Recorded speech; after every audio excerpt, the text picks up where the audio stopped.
Hola a todos quienes nos escuchan hoy. Un saludo muy, muy cálido.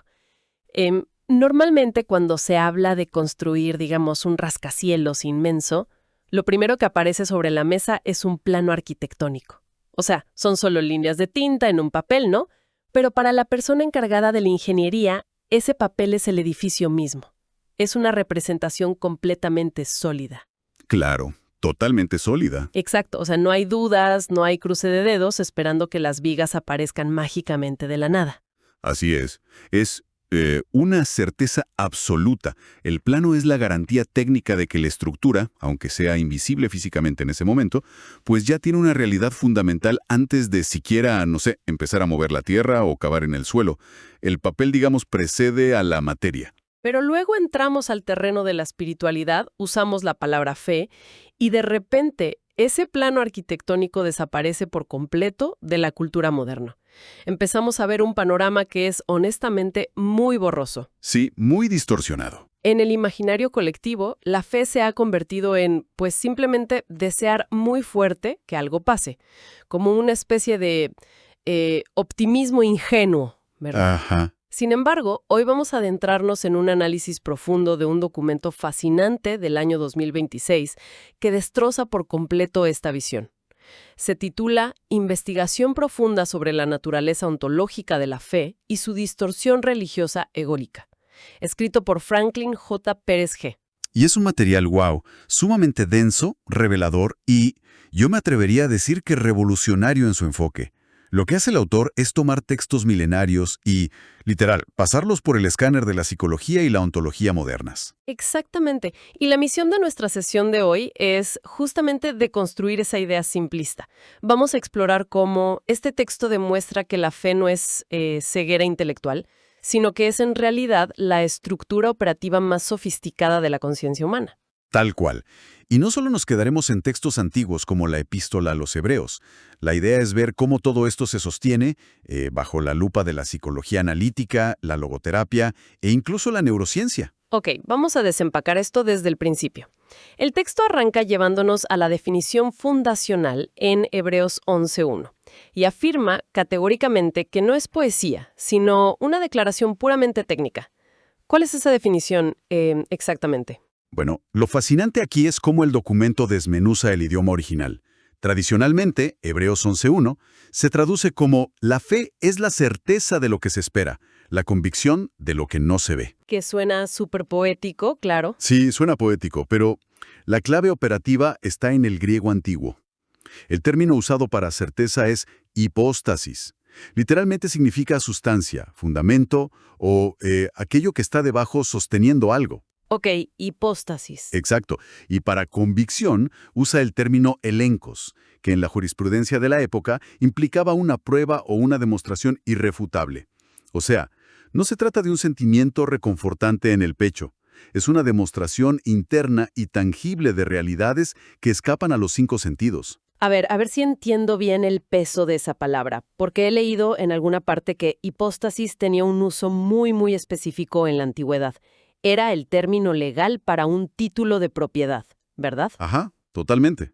Es decir, si alguien tiene las escrituras de una casa en la mano, la casa no está físicamente frente a sus ojos en ese momento. Ni siquiera tiene que estar cerca. Exacto. Tal vez ni siquiera la he visitado en su vida.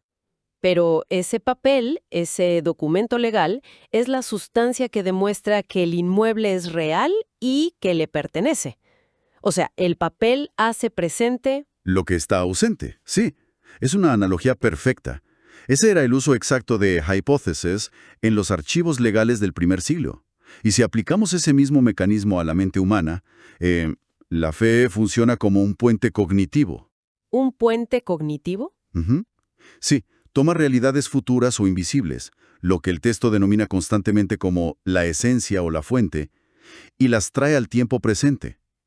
Esto altera por completo cómo opera el cerebro, porque le permite a la conciencia tratar una dimensión invisible con la misma solidez material con la que trataría, no sé, una silla o una mesa. O sea, la fe procesa lo invisible como un dato duro de la realidad. Precisamente. litúrgico antiguo, entonces la ciencia de la mente debería haber tropezado con ella en algún momento, ¿no?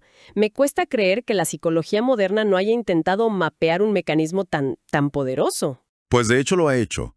El texto hace una conexión magistral al introducir a Carl Gustav Jung, el padre de la psicología analítica. Jung no estudió la fe como quien analiza un dogma o un manual de reglas, sino como un fenómeno psicológico empírico.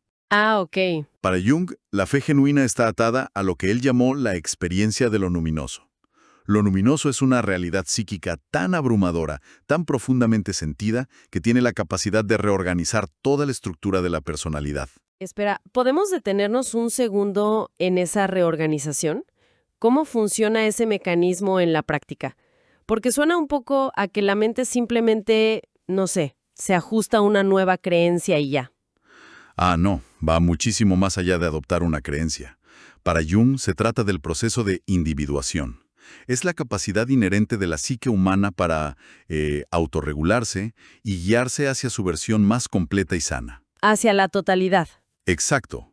Cuando una persona tiene esta hipóstasis, esta fe, está permitiendo que arquetipos superiores y esa intuición de la esencia influyan directamente en su vida consciente. La mente deja de estar fragmentada por el ego y comienza a operar como un sistema unificado. Ok, me toca ser un poco de abogada del diablo aquí.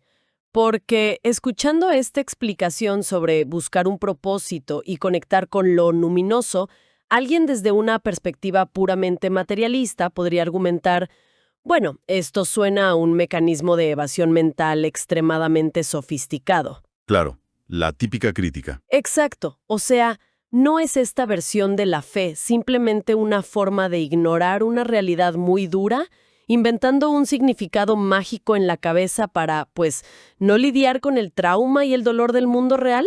Es una pregunta excelente, y esa es exactamente la crítica moderna por excelencia, la religión como el opio del pueblo, la fe como anestesia, ¿no?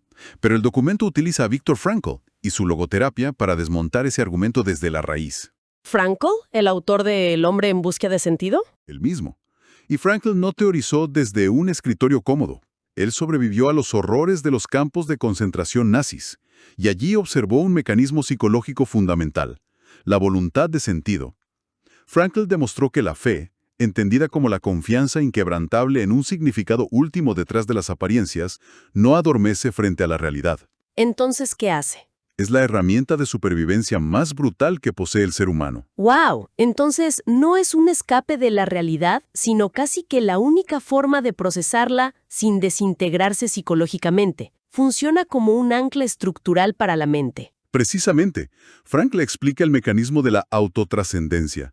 Cuando una persona está atrapada en un sufrimiento inimaginable, si su atención se queda solo en el ego y en el dolor físico, el sistema colapsa. Claro, no hay salida. Exacto. El individuo se rinde y, literalmente, el cuerpo sigue ese colapso. Pero la autotrascendencia, impulsada por la fe, permite a la conciencia salir de sí misma y anclarse en un valor mayor, en la esencia. ¡Qué fuerte! Eso reconfigura las redes neuronales para encontrar resiliencia donde lógicamente no debería haberla. No se evita el sufrimiento, se le extrae un propósito. Y eso permite al ser humano florecer en las condiciones más hostiles posibles. Eso cambia la conversación por completo, la verdad. Pero me lleva a una disonancia enorme. A ver, si la fe genuina es esta tecnología de la conciencia tan empoderadora, capaz de generar una resiliencia inquebrantable en medio de un campo de concentración, ¿por qué para millones de personas la experiencia religiosa está directamente asociada con el miedo, la culpa paralizante y la sumisión pasiva? Es la gran paradoja. Sí, hay una desconexión masiva entre la herramienta original y lo que vemos en las instituciones modernas. Y aquí entramos al corazón de la denuncia del documento, lo que el autor cataloga como la distorsión religiosa egoica. Las instituciones históricas, cuando están basadas en el control poblacional y el mantenimiento del poder, le tienen verdadero terror a la hipóstasis. ¿Por qué le tendrían terror a la fe si se supone que es un negocio? Pensemos en la mecánica de esto. Si un individuo desarrolla esta certeza interna, si tiene una conexión directa, empoderadora y psicológica con la esencia mediante su propia conciencia limpia, los intermediarios se vuelven obsoletos. Ah, claro. No hay necesidad de peajes espirituales. Y para lograrlo, convencer a una población entera de que el agua del grifo es letal, que el sol es un láser vengativo que los va a incinerar en cualquier momento. Exactamente. Y claro, la única forma de no quemarse o no envenenarse es comprando el paraguas y el agua embotellada que ellos mismos venden. Han distorsionado la naturaleza misma de la fuente para generar dependencia. Qué excelente manera de ilustrarlo. Esa distorsión del sol es exactamente lo que el texto llama una blasfemia ontológica. Estas estructuras proyectan y comercializan un dios falso, un ser caprichoso, vengativo y punitivo que exige sumisión ciega. Lo cual contradice los mismos textos en los que dicen basarse, ¿no? Totalmente. El documento contrasta esto con textos fundamentales como Primera de Juan 4:8, que establece ontológicamente que la esencia es amor absoluto, o Santiago 1:17, que describe a la fuente como una luz en la que no hay sombra de variación. Es decir, no tiene cambios de humor, no se despierta un día queriendo castigar a la humanidad y al otro queriendo bendecirla. Es una constante. Exacto. Es inmutable. Atribuirle ira descontrolada o crueldad a la fuente es falsear su identidad operativa. ¿Y qué pasa en el cerebro humano cuando se le enseña esto desde la infancia? Se genera una disonancia cognitiva masiva. Me imagino. Se le exige al individuo que ame con todo su corazón a una entidad de la cual, al mismo tiempo, debe estar absolutamente aterrorizado. Esta contradicción cortocircuita la mente. Claro, es psicológicamente insostenible. Y al enseñar que la fe consiste en esperar pasivamente a que un Dios enojado decida perdonar, siempre y cuando se cumplan ciertos rituales o se pague un diezmo, claro, se instaura lo que en psicología clínica se conoce como indefensión aprendida. Ojo, he escuchado sobre la indefensión aprendida de Martin Seligman, pero normalmente se aplica a traumas graves o situaciones de abuso. ¿Cómo opera este mecanismo específicamente dentro del contexto religioso egoico del que hablamos? O sea, ¿cómo es que un dogma logra reconfigurar el cerebro para que alguien simplemente se rinda ante la vida? El mecanismo es perversamente efectivo. Seligman demostró que cuando un sujeto es sometido a estímulos negativos impredecibles y se le enseña que ninguna de sus acciones puede cambiar el resultado, su cerebro literalmente apaga los centros de resolución de problemas. El cerebro dice, ya para qué me esfuerzo. Exacto. Aprende que el esfuerzo es inútil. En el contexto de la religión egoica, cuando a una congregación se le repite semana tras semana que la naturaleza humana es inherentemente inútil, que sus instintos son malvados de fábrica y que cualquier solución depende de un milagro aleatorio que solo la institución puede mediar, pues se paraliza la voluntad. Se secuestra la agencia personal. Así es.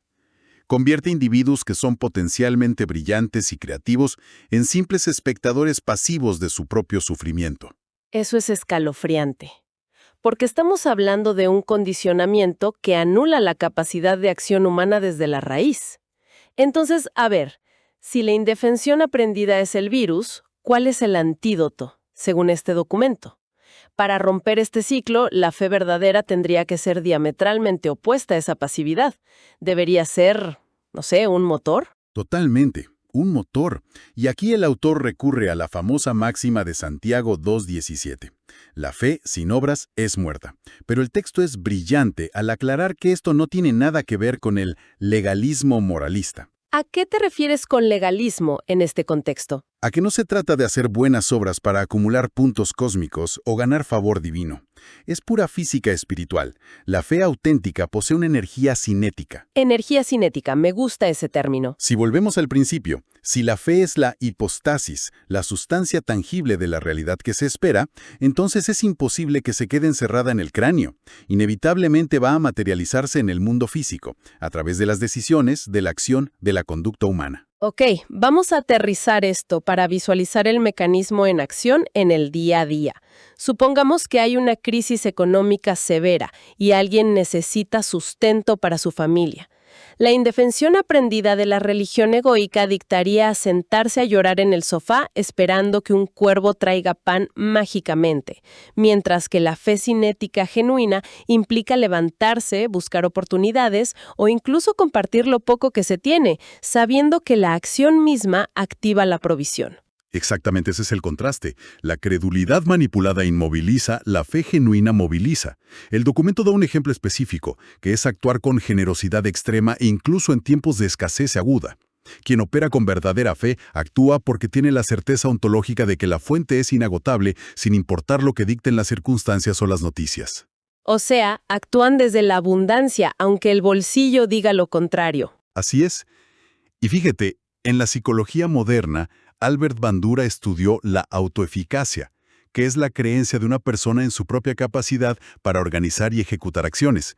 Pero el documento eleva a este concepto a lo que denomina autoeficacia transpersonal. Un momento, quiero entender bien la diferencia. La autoeficacia normal es, pues, creer en las propias habilidades. Soy buena en mi trabajo, estudié para esto, puedo resolver este problema.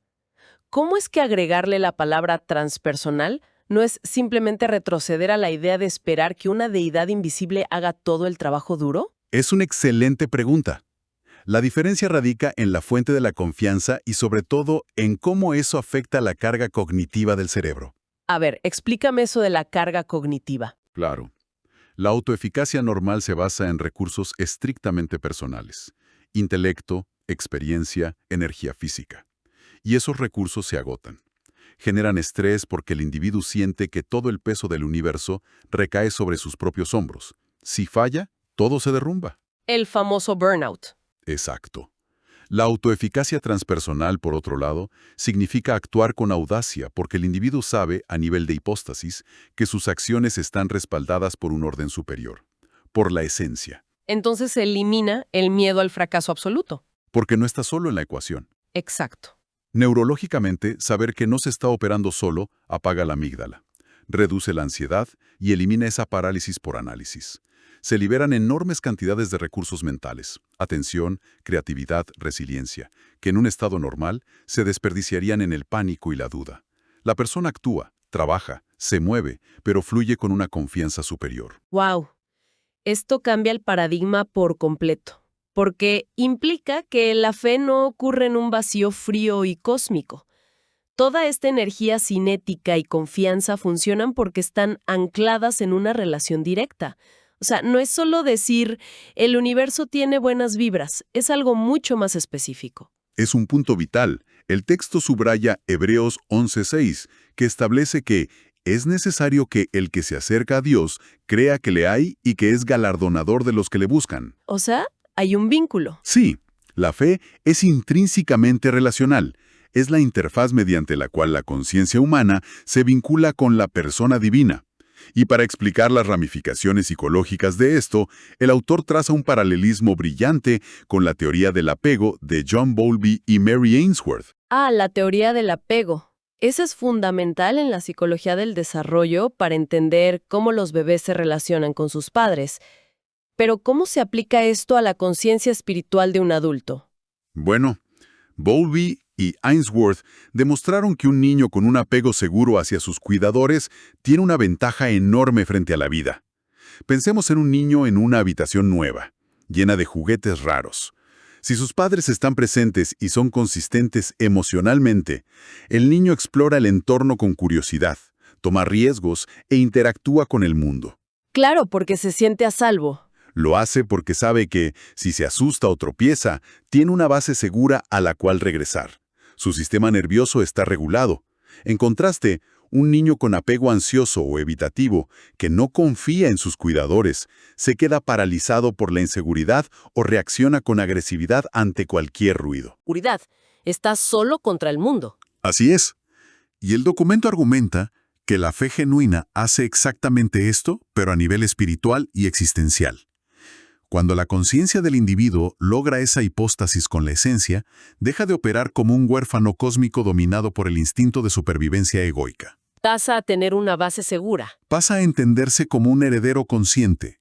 Se mueve por la vida, asume riesgos creativos y enfrenta la adversidad sabiendo que la esencia lo sostiene incondicionalmente. Es, literal, el desarrollo de un apego seguro con el tejido mismo de la realidad. Todo esto suena como el estado ideal de la mente humana. Pero, hay que chocar esto contra la realidad práctica. A ver, Porque está muy bien en la teoría, ¿no? Pero, ¿qué ocurre cuando alguien sale a la calle y el entorno físico grita exactamente lo contrario a lo que dicta esa esencia? Hablemos de despidos masivos, de crisis de salud graves, de pérdidas irreparables. ¿Qué pasa con el ego humano que está diseñado biológicamente para entrar en pánico frente a la amenaza cuando se enfrenta a ese ruido circunstancial atronador? Ahí es donde entra la verdadera prueba de fuego de esta tecnología interna. Es el momento crítico. El ego humano opera siempre desde el miedo y la percepción de separación. Su función biológica es escanear el entorno en busca de amenazas, ¿no? Por lo que siempre va a exigir evidencias tangibles, sensoriales e inmediatas para sentirse a salvo. Si no lo veo, no lo creo, diría el ego. Exacto. El documento ilustra esta tensión maravillosamente rescatando un evento histórico como una profunda alegoría psicológica. La narrativa de Mateo 14, cuando Pedro y Jesús caminan sobre las aguas en medio de una tormenta. Es un relato súper icónico, pero asumo que el análisis del autor va mucho más allá de la simple narrativa de un milagro físico, ¿verdad? Muchísimo más allá.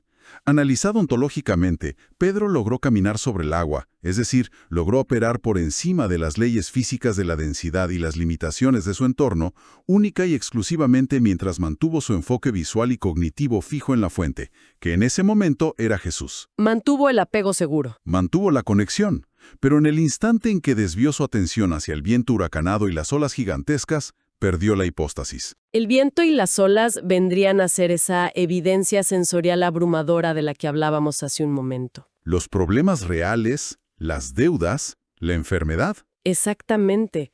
Representan la amenaza física y el ego activándose en modo de alarma. Al prestarle más atención al peligro sensorial que a la realidad de la esencia, el puente cognitivo colapsó. El miedo tomó el control y comenzó a hundirse bajo el peso de esa misma realidad física en la que se enfocó. Es como si la conciencia fuera, digamos, el dial de una radio antigua. La esencia siempre está ahí, transmitiendo 24 horas al día en una frecuencia impecable de paz, intuición y provisión constante. ¡Qué buena imagen! O institucionales que mencionamos, todo eso es estática. Es un ruido ensordecedor que nos hace perder la sintonía fina. En el momento en que escuchamos la estática y nos convencemos de que es la única realidad posible, entramos en pánico y nos hundimos en el agua. Es una analogía inmejorable para entender el mecanismo. Y por eso la fe exige una disciplina monumental de la conciencia. Consiste en una calibración constante de ese dial que mencionas. Mantener la hipóstasis a pesar de la evidencia contraria de los sentidos físicos requiere esfuerzo de voluntad. No es fácil. Para nada. Y ojo, el texto es súper claro en que esto no es positividad tóxica. No se trata de negar que la tormenta o las olas existan. El viento era real. La crisis es real. Se trata de interpretar esa realidad amenazante bajo la luz superior de una verdad que no fluctúa. Es decidir qué información tiene el peso final sobre la propia realidad. Totalmente. Llegando a la recta final de este análisis, y tras haber cruzado desde, la etimología griega antigua, pasando por la logoterapia de Frankl, la indefensión aprendida y la teoría del apego, hasta llegar a la física espiritual de caminar sobre el agua, si tuviéramos que destilar el núcleo absoluto de esta investigación de Franklin J. Pérez, ¿cuál dirías que es la conclusión ontológica sobre la fe? El veredicto de este documento es contundente. La fe es la facultad cognitiva e intuitiva más elevada de la conciencia humana. Es una tecnología psicológica y espiritual de altísimo rendimiento. Lejos de ser la ilusión pasiva, sumisa y temerosa que han intentado imponer las religiones basadas en el control egoico, cultivar la verdadera fe implica un trabajo superactivo y revolucionario. Un trabajo de todos los días. Requiere limpiar la conciencia diaria, silenciar el incesante ruido de supervivencia del ego, rechazar categóricamente cualquier dogma fundamentado en el terror y aprender a confiar profundamente en las señales sutiles de la esencia. En última instancia, es vivir operando bajo la certeza irrefutable de que la dimensión invisible es al final del día la matriz que sostiene y moldea a la dimensión visible. Es un cambio de paradigma monumental, de verdad. Empezamos este recorrido hablando de ese plano arquitectónico que, siendo solo papel, garantiza la existencia innegable del edificio antes de que se coloque un solo ladrillo. Y todo este análisis nos lleva a una última reflexión, un pensamiento que queremos dejar flotando para que quienes nos escuchan hoy lo puedan explorar y masticar por su propia cuenta. Adelante. Si esta fe genuina realmente funciona como ese plano, si nos permite operar desde un apego seguro inquebrantable con la esencia, y si tiene el poder neurológico de aniquilar esa indefensión aprendida que mantiene a gran parte de la humanidad paralizada en el cinismo y el miedo, ¿qué pasaría en el mundo real? ¿Qué ocurriría a nivel social, creativo y humano si colectivamente decidiéramos dejar de hipnotizarnos con las olas de nuestras ansiedades diarias y crisis incesantes? ¿Qué pasaría si comenzáramos a afinar ese dial de la conciencia y a caminar sobre esas mismas olas mediante esta tecnología de la fe? Es una pregunta poderosa. Sin duda, es un concepto que tiene el potencial de reescribir cómo interactuamos con la realidad misma. Es la invitación definitiva a reclamar una agencia personal y espiritual que nunca debió ser cedida en primer lugar. Queremos agradecer calurosamente a todas las personas que nos acompañaron hoy en este análisis profundo. Ha sido un recorrido denso, exigente, pero inmensamente revelador sobre el verdadero poder de la conciencia. Les invitamos cordialmente a suscribirse al canal para no perderse futuras publicaciones y así continuar desempacando juntos estas ideas que desafían profundamente nuestra forma de entender el mundo. Hasta la próxima.